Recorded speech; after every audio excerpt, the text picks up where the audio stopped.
સિંગવડ તાલુકાના છાપરવડ ગામમાં સિમેન્ટના પતરા કાગળની જેમ ઉડ્યા. સિમેન્ટના પતરાવાળી જે દિવાલ હતી તે એકાએક ધરાશયી થઈ ગઈ અને સિમેન્ટના પતરા જાણે કાગળ હોય તે રીતે હવામાં ઉડતા નજરે પડ્યા. જોકે આ ઘટનામાં કોઈ પણ જાતની જાનહાનિ નથી થઈ તે રાહતની વાત છે.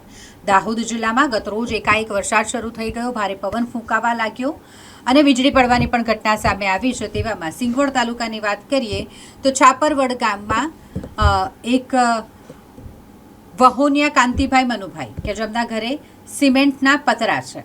આ સિમેન્ટના પતરાવાળી જે દિવાલ છે તે એકાએક ધસી પડી અને સિમેન્ટના પતરા હવામાં ઉડવા માંડ્યા. સમય સૂચકતા વાપરતા આખો જ પરિવાર જે ઘરની બહાર નીકળી ગયો હતો એટલે સદનસીબે મોટી દુર્ઘટના થતાં ટળી ગઈ છે.